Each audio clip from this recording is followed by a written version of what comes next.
부자는 왜 더 부유해질까요? 피케티는 자본 수익률이 성장을 앞서는 공식으로 그 비밀을 밝힙니다.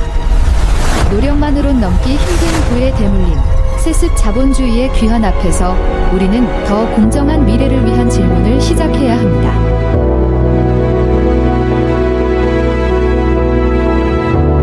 21세기 자본은 2014년 출간되어 전 세계적인 돌풍을 일으킨 경제학 저서예요. 700페이지가 넘는 방대한 분량에도 불구하고 150만 부 이상 판매되며 베스트셀러가 됐죠. 피케티는 200년이 넘는 기간 동안 20개국의 세금 기록, 상속 데이터, 소득 통계를 분석했어요. 이를 통해 자본주의 사회에서 불평등이 어떻게 진행되는지를 실증적으로 밝혀냈습니다. 책의 핵심은 자본 수익률이 경제 성장률을 초과한다는 R greater than G 공식이에요. 이 간단한 부등식이 부의 집중을 설명하는 핵심 메커니즘이 되죠. 저자는 19세기 유럽 소설 속 인물들의 재산과 소득을 분석하며 당시 사회 구조를 생생하게 재현했고 현대 사회가 다시 그 시대로 회귀하고 있다고 경고합니다.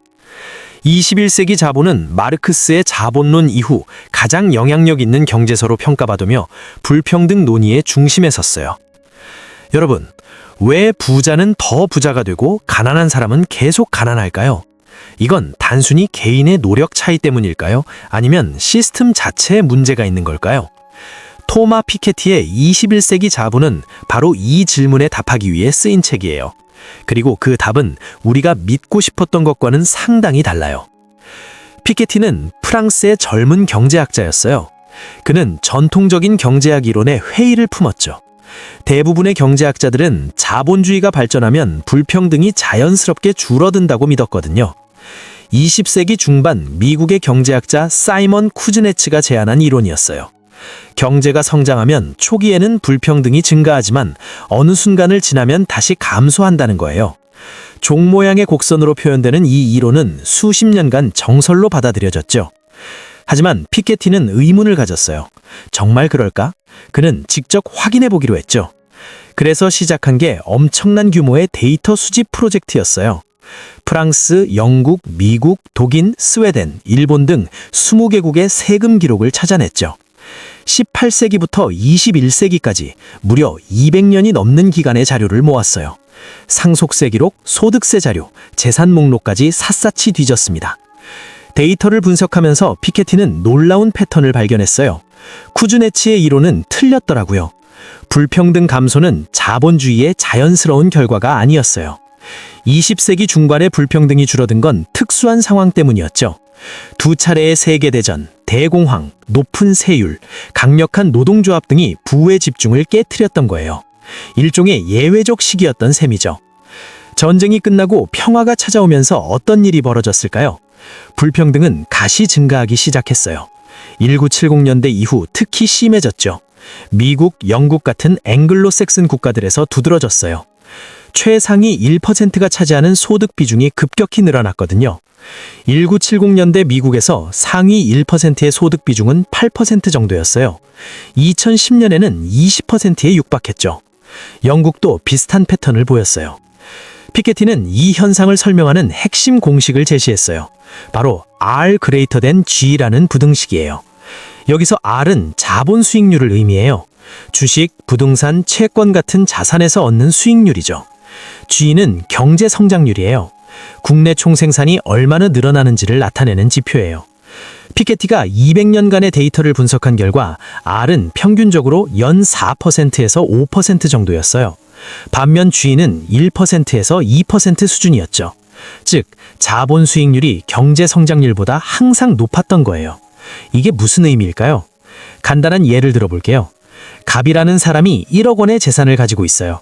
이 재산을 투자해서 연 5%의 수익을 얻는다면 1년에 500만 원을 벌겠죠. 반면 을이라는 사람은 재산이 없어서 노동으로 돈을 벌어요. 경제가 2% 성장하면 을의 임금도 2% 정도 오르겠죠. 연봉이 3천만 원이라면 60만 원이 늘어나는 거예요. 10년이 지나면 어떻게 될까요? 갑의 재산은 복리 효과로 1억 6천만 원 정도가 돼요. 을의 연봉은 3,600만 원 정도가 되고요. 격차가 점점 벌어지는 게 보이시죠? 20년, 30년이 지나면 그 차이는 더욱 커져요. 이게 바로 R greater than G가 만들어내는 불평등의 메커니즘이에요. 더 심각한 건 이 재산이 대물림된다는 거예요. 갑이 죽으면 그 재산은 자녀에게 상속되죠. 자녀는 아무런 노력 없이 거대한 자산을 물려받아요. 그리고 그 자산은 다시 R의 수익률로 불어나기 시작하죠. 반면 을의 자녀는 여전히 노동으로 생계를 유지해야 해요. 경제 성장률 G만큼만 소득이 늘어날 뿐이고요.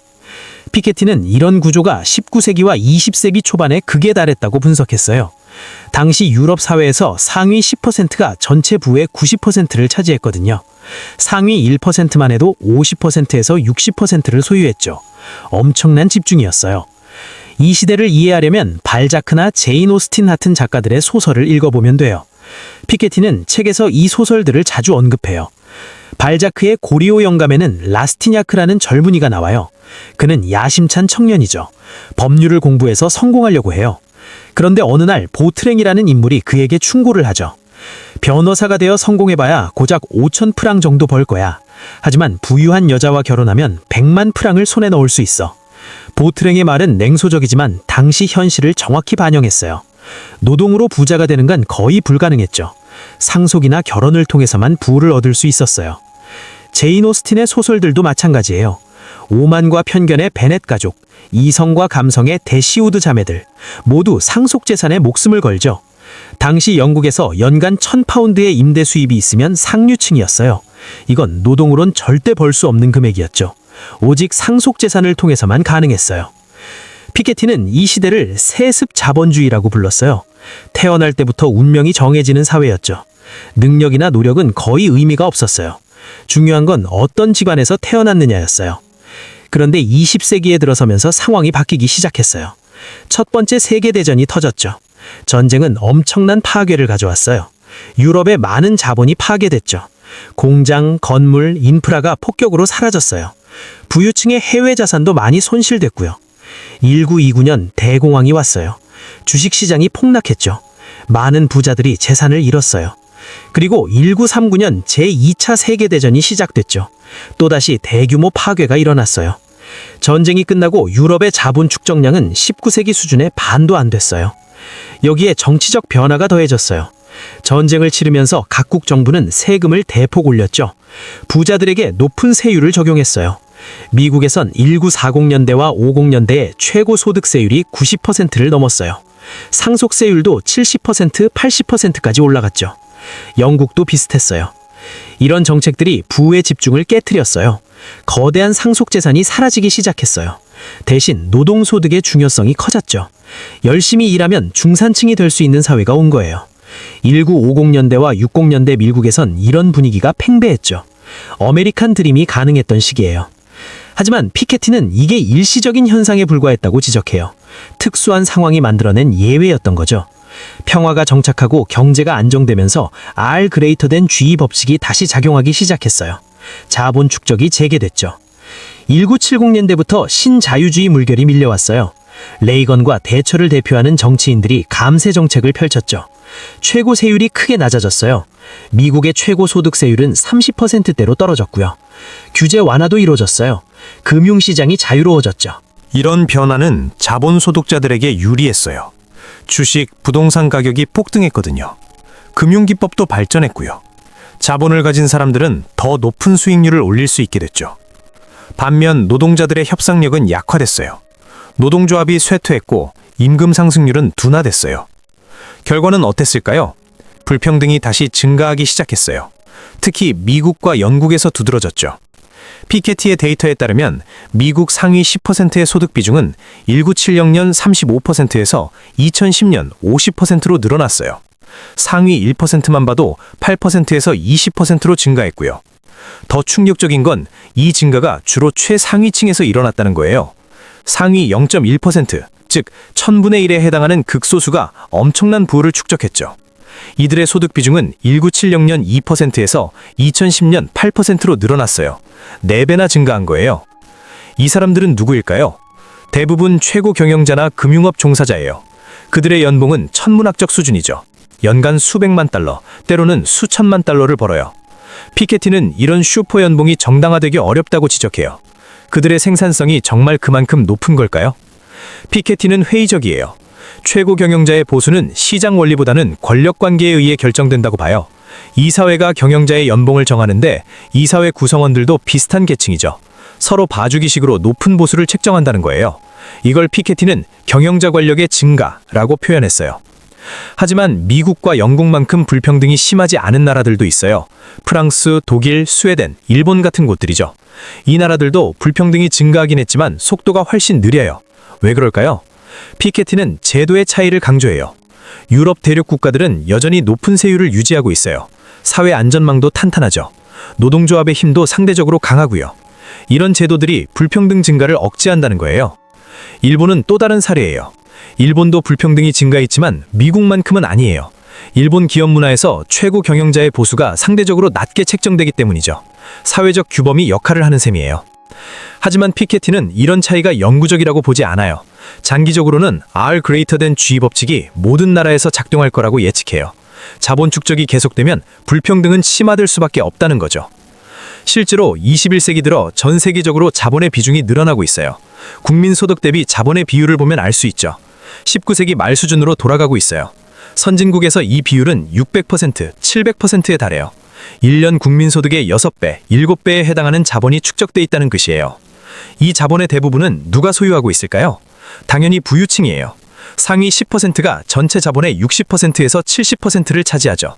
상위 1%만 해도 20%에서 30%를 소유해요. 하위 50%의 몫은 고작 5% 정도밖에 안 돼요. 여기서 중요한 질문이 생겨요. 이 자본은 어디서 왔을까요? 노력해서 모은 걸까요? 아니면 물려받은 걸까요? 피케티는 상속의 역할을 강조해요. 21세기에 상속재산의 중요성이 다시 커지고 있다는 거예요. 프랑스 데이터를 보면 명확해요. 1910년대 프랑스에서 매년 상속되는 재산의 가치가 국민소득의 20% 정도였어요. 엄청난 규모죠. 1920년대와 30년대에 전쟁과 공황으로 이 비율이 급감했어요. 1950년에는 국민소득의 5%도 안 됐죠. 하지만 이후 꾸준히 증가했어요. 2010년에는 다시 15% 수준으로 올라왔고요. 앞으로 더 증가할 거라고 피케티는 예측해요. 21세기 중반에는 19세기 수준인 20%를 회복할 수도 있다는 거죠. 이게 무슨 의미일까요? 상속받은 재산 없이 부자가 되기가 점점 어려워진다는 뜻이에요. 아무리 열심히 일해도 상속자들을 따라잡을 수 없어요. 19세기로 돌아가고 있는 거예요. 피케티는 이를 세습자본주의의 귀환이라고 불러요. 구체적인 계산을 해볼까요? 현대 선진국에서 노동소득만으로 상위 1%에 진입하려면 어떻게 해야 할까요? 대략 50만 달러 이상을 벌어야 해요.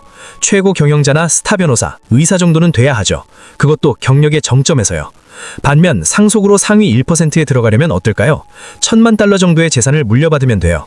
이 재산을 연 5% 수익률로 운용하면 매년 50만 달러의 소득이 생기죠. 일하지 않아도 상위 1%가 되는 거예요. 더 심각한 건 이 차이가 시간이 지날수록 벌어진다는 거예요. 노동소득자는 나이가 들면 은퇴해야 하죠. 소득이 줄어들어요. 하지만 자본소득자는 달라요. 재산은 계속 불어나요. 죽을 때까지, 아니 자녀에게 물려준 후에도 계속 증식돼요. 피케티는 이런 상황을 능력주의의 종말이라고 표현해요. 현대사회는 능력에 따라 보상받는다고 믿죠. 공정한 경쟁에서 이긴 사람이 성공한다고 생각해요. 하지만 R greater than G가 지배하는 세상에서 이건 환상일 뿐이라는 거예요.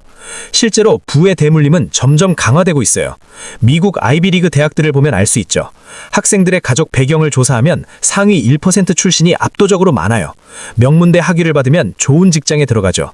높은 연봉을 받고 또 자산을 축적해요. 그리고 자녀에게 물려줘요. 순환이 계속되는 거예요. 피케티는 여기서 멈추지 않아요. 미래 전망도 제시하죠. 21세기에 어떤 일이 벌어질까요? 그는 두 가지 시나리오를 제시해요. 첫 번째는 현재 추세가 계속되는 경우에요. R greater than G가 작동하고 상속의 중요성이 커지고 불평등이 심화되는 거죠. 그러면 어떻게 될까요? 사회는 점점 과거로 돌아가요.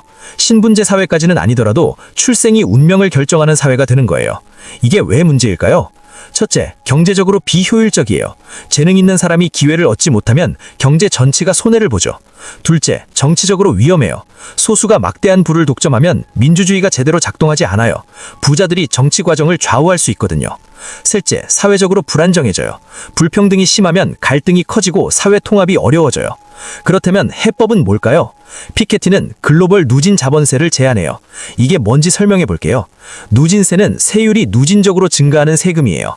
소득이나 재산이 많을수록 높은 세율이 적용되는 거죠. 현재도 소득세는 대부분 누진세예요. 하지만 자본세는 대부분 누진적이지 않아요. 재산세나 증권거래세는 비례세거든요. 피케티가 제안하는 자본세는 모든 종류의 자본에 누진세율을 적용하는 거예요. 예를 들어 볼게요.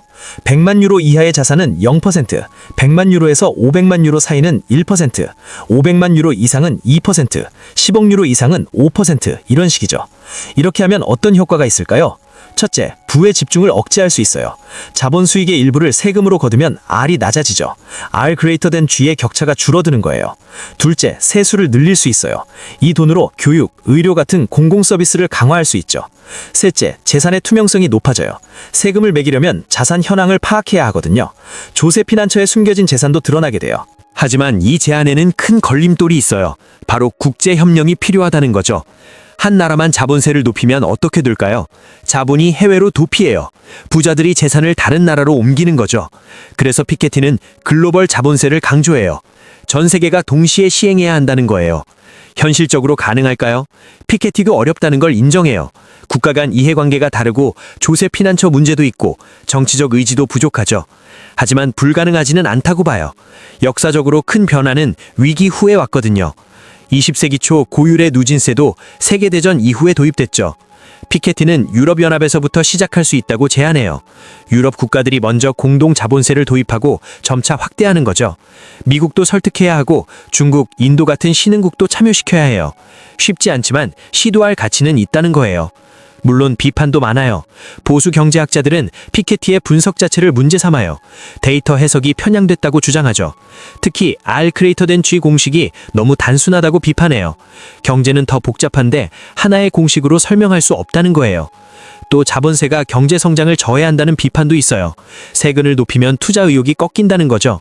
기업가들이 사업을 안 하려고 하고 혁신이 줄어든다고 해요. 결국 모두가 가난해진다는 논리예요. 피케티는 이런 비판에 반박해요. 과거 데이터를 보면 높은 세율이 반드시 성장을 저해하지는 않았다고 해요. 1950년대와 60년대 미국은 최고 세율이 90%였지만 높은 성장률을 기록했거든요. 중요한 건 세금을 어떻게 쓰느냐라는 거죠. 교육과 인프라에 투자하면 장기적으로 성장에 도움이 된다고 봐요. 진보 진영의 비판도 있어요. 어떤 사람들은 피케티가 너무 온건하다고 봐요. 자본주의 체제 자체를 바꿔야 하는데 세금 정책만으로는 부족하다는 거죠. 사회주의적 해법을 제시해야 한다고 주장해요. 하지만 피케티는 명확히 해요. 자신은 자본주의를 폐지하자는 게 아니라고요. 시장 경제와 사유재산을 인정해요. 다만 규제되고 통제된 자본주의를 원할 뿐이죠. 역사적으로 순수한 자본주의는 존재한 적이 없다고 지적해요. 항상 정부가 개입했고 규제가 있었어요. 문제는 그 정도와 방향이라는 거예요. 피케티의 책이 중요한 이유는 뭘까요? 단순히 불평등을 지적했기 때문이 아니에요. 불평등이 심하다는 건 많은 사람이 이미 알고 있었죠. 피케티의 기여는 실증적 데이터로 메커니즘을 밝혀낸 거예요. R greater than G라는 간단한 공식으로 복잡한 현상을 설명했죠. 그리고 역사적 관점을 제시했어요. 불평등은 새로운 현상이 아니에요. 자본주의의 본질적 특성이죠. 20세기 중반의 평등은 예외였다는 걸 보여줬어요. 우리가 당연하게 여겼던 중산층 사회가 사실은 특수한 조건에서만 가능했던 거예요. 이 책은 또한 정치적 논쟁을 촉발했어요. 불평등 문제가 주류 담론으로 들어왔죠. 미국 대선에서 버니 샌더스나 엘리자베스 워런 같은 후보들이 부유세를 공약으로 내걸었어요. 피케티의 영향이에요. 경제정책 논의에서 분배 문제가 핵심 의제가 됐죠. 물론 책에 한계도 있어요. 피케티 자신도 인정하듯이 데이터에는 한계가 있어요. 특히 최근 자료는 불완전해요.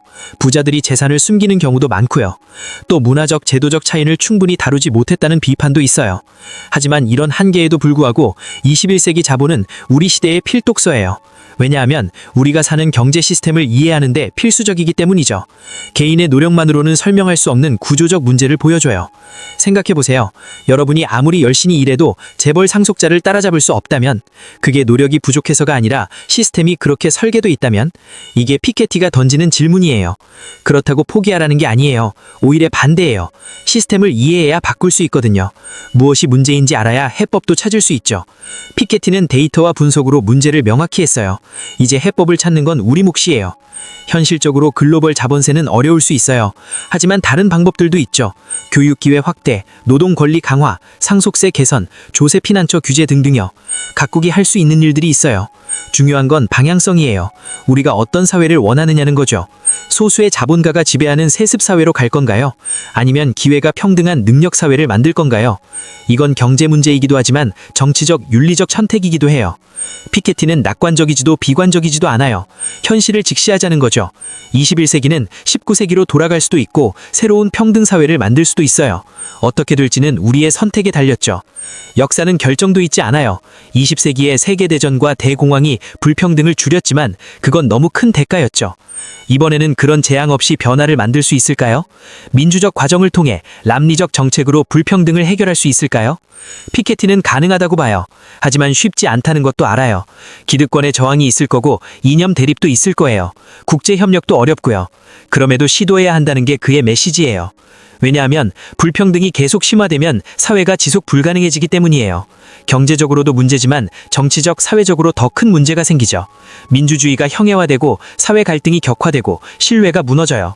반대로 불평등을 줄이면 모두에게 이익이에요. 경제가 더 역동적이 되고 사회가 안정되고 정치가 건강해져요. 이건 제로섬 게임이 아니에요. 윈윈이 가능하다는 거죠. 21세기 자본을 읽으면서 우리는 많은 걸 배워요. 경제 데이터 읽는 법, 역사적 맥락의 중요성, 제도의 역할 등등요. 하지만 가장 중요한 교훈은 이거예요.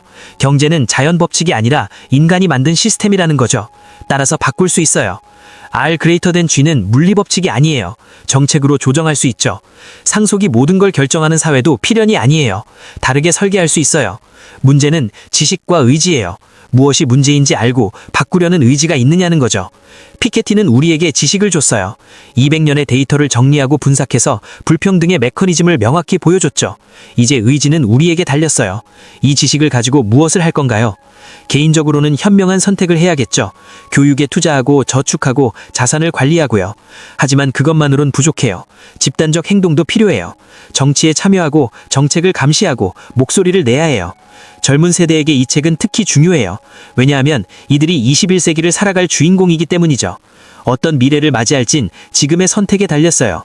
세습 자본주의로 갈 건지 아니면 새로운 형태의 평등 사회를 만들 건지요. 피케티의 메시지는 명확해요. 현실을 직시하되 절망하지 말라는 거예요.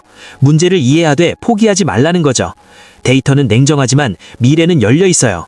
우리가 어떻게 하느냐에 달렸어요. 21세기 자본은 단순한 경제학 책이 아니에요. 우리 사회의 거울이고 미래에 대한 경고이며 동시에 변화의 가능성을 보여주는 책이에요. 700페이지가 넘는 방대한 분량이지만 핵심 메시지는 간단해요. 자본주의는 방치하면 불평등을 심화시킨다. 20세기 중반의 평등은 예외였다. 21세기는 다시 불평등이 증가하고 있다. 하지만 정책으로 이를 바꿀 수 있다. 글로벌 누진 자본세가 하나의 해법이다. 어려워도 시도할 가치가 있다. 이게 피케티가 200년의 데이터 분석 끝에 내린 결론이에요.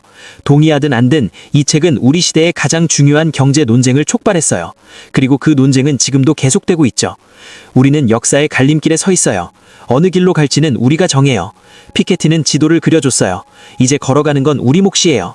21세기 자본을 읽는다는 건 그 여정의 시작이에요. 책을 덮고 나서도 질문은 남아요. 나는 어떻게 살 것인가? 우리 사회는 어디로 가야 하는가? 다음 세대에게 어떤 세상을 물려줄 것인가? 이 질문들에 답하는 과정이 바로 21세기를 살아가는 우리의 과제예요. 피케티는 답을 다 주지 않았어요. 문제를 제기하고 데이터를 보여주고 하나의 해법을 제안했을 뿐이에요. 완벽한 답은 없어요. 하지만 질문을 제대로 하는 것, 그게 첫걸음이에요. 21세기 자본은 바로 그 질문을 제대로 하게 만드는 책이에요. 자본주의와 불평등, 성장과 분배, 효율과 공정, 자유와 평등, 이 오래된 주제들이 21세기에도 여전히 중요해요. 아니, 어쩌면 더 중요해졌을지도 몰라요.